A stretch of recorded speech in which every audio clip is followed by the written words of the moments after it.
Jamaah yang berbahagia, dalam pertemuan kali ini saya akan menyampaikan materi tentang kunjungan ke Istanbul, Turki.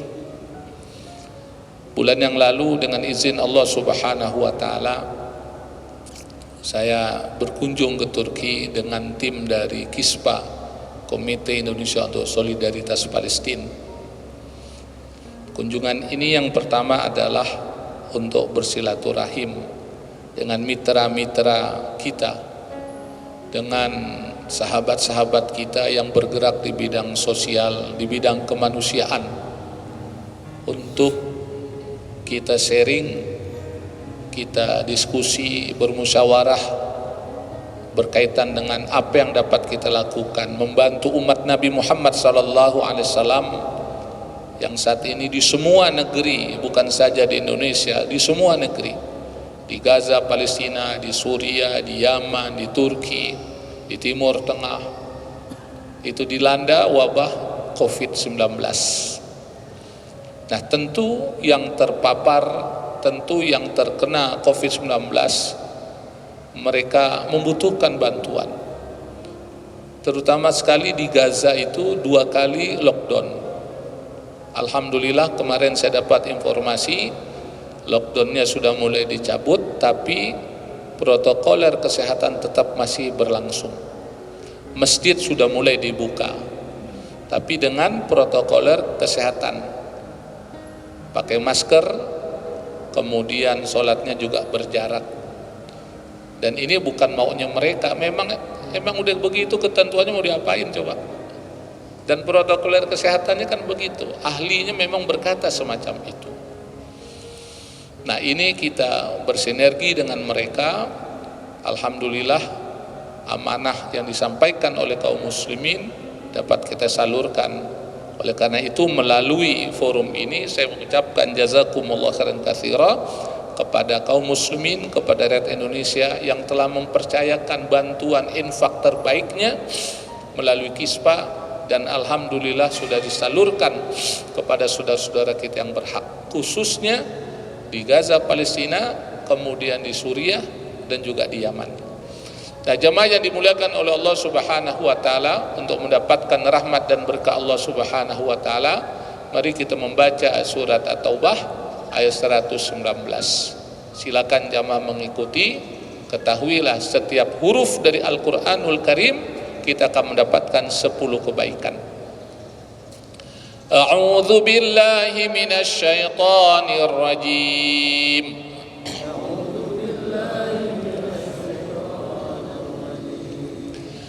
Ya ayyuhalladzina amanu taqullaha wa kunu ma'as shadiqin.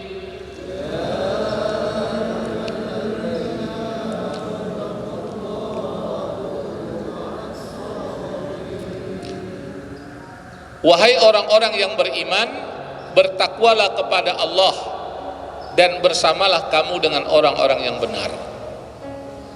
Ini perintah kepada orang-orang yang beriman. Nah, karena ini adalah surat At-Taubah, adabnya ketika membaca surat At-Taubah kita tidak perlu baca basmalah. Cukup setelah ta'awudz langsung kepada ayat. Ini bagian dari ilmu. Ya, kalau orang paham ilmu biasanya begitu. Tapi kalau orang belum tahu biasanya baca a'udzubillahi minasyaitonirrajim kemudian baca bismillah. Itu menunjukkan dia belum tahu. Makanya dengan taklim ini, dengan halaqah ini kita ingin sampaikan. Jadi Allah serukan kepada orang-orang beriman, hai orang-orang beriman, bertakwalah kepada Allah dan bersamalah kamu dengan orang-orang yang benar, as-shadiqin. Jadi orang beriman itu diserukan oleh Allah untuk bersama, seiring sejalan, seia sekata dengan orang yang benar, dengan orang-orang yang jujur. Nah, mafhum mukhalafahnya adalah di dalam kehidupan ini ada juga orang-orang yang nggak jujur, ada juga orang-orang yang nggak benar. Nah, biasanya orang-orang yang nggak jujur, orang nggak benar ini dia akan menutupi ketidakbenarannya, dia akan tutupi ketidakjujurannya dengan ketidakjujuran lagi. Misalkan dia bohong nih, dia tutupi kebohongannya lagi, dia tutupi lagi dengan kebohongannya.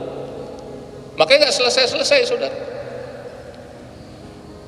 Maka kalau ingin selesai, ya harus dia jujur, dia harus menyampaikan yang hak itu hak, yang batil itu batil, yang benar itu benar, yang salah itu salah. Dan kita harus bersama orang yang jujur, walaupun orang yang jujur itu sulit, sedikit, gak banyak. Walaupun orang yang benar itu sulit ditemui dan sedikit jumlahnya, tapi ketika kita sudah bersama mereka, beruntunglah, jangan dilepas. Karena persahabatan dengan orang yang jujur itu akan berlanjut sampai ke negeri akhirat. Dia akan memberikan syafaat kepada kita. Sekiranya kita tidak berada di dalam surga, itu akan dicari oleh mereka. Ya Allah, dulu dia sama-sama ikut halaqah subuh, ya Allah, kok sekarang nggak ada di surga nih? Ya Allah, dulu dia sama-sama sholat berjamaah, sekarang kenapa nggak ada di surga? Ya Allah, dulu dia ngaji bareng-bareng saya, sekarang nggak ada di surga. Nah, disuruh cari sama Allah. Nah, ketika ketemu di neraka, dia akan bawa sahabatnya tadi itu ke dalam surganya Allah Subhanahu wa taala. Nah, ketika kami ke Turki, memang kami niat ingin sholat di Masjid Hagia Sophia. Jadi kalau Anda pergi ke Turki, badan sehat, murah rezeki, ada waktu, kemudian COVID-19 sudah diangkat oleh Allah Subhanahu wa taala, datang ke Turki, jangan lupa niat sholat di Masjid Hagia Sophia. Jadi ada nilainya, nilai ibadahnya. Jadi bukan sekedar jalan-jalan, bukan sekedar wisata. Jadi tanamkan niat ingin sholat di Masjid Hagia Sophia. Kenapa kita tanamkan niat sholat di Masjid Hagia Sophia? Karena Masjid Hagia Sophia ini bukan sembarang tempat. Ini ada nilai sejarahnya. Kalau boleh saya mengatakan, Masjid Hagia Sophia adalah masjid perjuangan, masjid peradaban. Kalau Masjidil Haram kita sudah tahu, kalau Masjid Nabawi kita sudah tahu, Masjid Aqsa kita sudah tahu, dan fadilahnya sudah disampaikan oleh Rasulullah SAW. Pahalanya sudah disampaikan oleh Rasulullah SAW. Tapi kalau Masjid Hagia Sophia, kenapa saya sampaikan ini masjid perjuangan? Karena Masjid Hagia Sophia merupakan simbol pembebasan kota Istanbul, kota Konstantinopel. Dulu namanya Konstantinopel, kemudian berubah menjadi Istanbul. Ini ada hadis Rasulullah SAW. Walaupun ada mengatakan ini hadis doif, tapi kalau kita lihat hadis yang lainnya, ya, kita akan mendapatkan penjelasan bahwa hadis ini menjadi motivasi bagi Muhammad Al-Fatih, karena disampaikan oleh gurunya, dan gurunya bukan sembarang orang, dia hafal Quran juga, dia hafal hadis juga, dia hafal kitab-kitab yang lainnya. Jadi kalau menurut saya ini bagian dari ikhtilaf, beda pendapat. Kalau beda pendapat kita nggak bisa mengklaim kita yang paling benar. Tapi kita lihat realitanya, hadis ini sudah terbukti kebenarannya dengan pembebasan Konstantinopel oleh siapa? Muhammad Al-Fatih. Sungguh Konstantinopel akan dibebaskan, sebaik-baik amir adalah amirnya, sebaik-baik pasukan adalah pasukan tersebut. Hadis ini dikeluarkan oleh Imam Ahmad. Al-Hakim dalam Mustadrak menyatakan hadis ini sahih menurut syarat Bukhari dan Muslim, dan disepakati oleh Al-Zahabi. Juga dikeluarkan oleh Al-Haythami, Abu Nuaim, Ibnu Abi Syaibah, Al-Bazar, dan At-Tabrani. Selasa pagi 20 Jumadil Ula 857 Hijriah bertepatan dengan 29 Mei 1453 Masehi, Sultan Utsmani Ottoman Muhammad Al-Fatih, Sultan Mehmed II melancarkan serangan terakhirnya untuk menaklukkan Konstantinopel setelah pengepungan yang terjadi selama lebih 50 hari. Alhamdulillah, Allahu Akbar, Konstantinopel dapat dibebaskan oleh Muhammad Al-Fatih dan prajuritnya serta didukung para ulama, maka terbukti kebenaran sabda Nabi Muhammad SAW. Jadi membuktikan kebenaran sabda Rasulullah SAW. Dan perjuangan Muhammad Al-Fatih itu didukung oleh ulama. Nah, kenapa saya katakan tadi, ketika kita berkunjung ke Turki, ke Istanbul, tanamkan niat untuk apa? Sholat di Masjid Hagia Sophia. Ini dalilnya nih. Sesungguhnya masjid adalah rumah Allah di bumi, dan Allah berhak memuliakan orang yang mengunjungi di dalamnya. Dinyatakan sahih oleh Albani di dalam silsilah al-hadis sahihah, nomor hadis 1169. Jadi kalau kita pergi ke suatu daerah, ke suatu tempat, upayakan kita berkunjung ke masjid di daerah tersebut.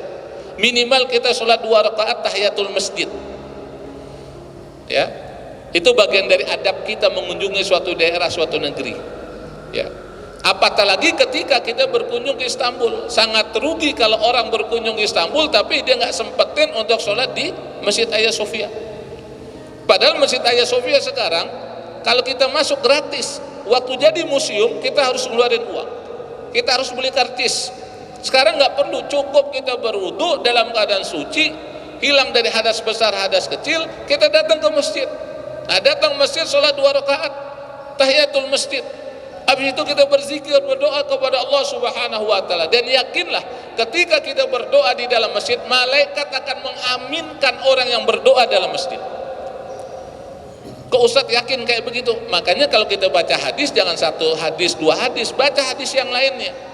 Bukankah Rasulullah SAW pernah menjelaskan, orang yang masuk ke dalam masjid itu akan didoakan oleh malaikat yang ada dalam masjid. Artinya apa? Dalam masjid itu ada malaikat. Makanya kalau kita masuk masjid harus punya adab, harus punya etika, harus punya akhlak. Gak boleh kita di masjid teriak-teriak, gak boleh kita di masjid melakukan maksiat, melakukan dosa, melakukan kemungkaran.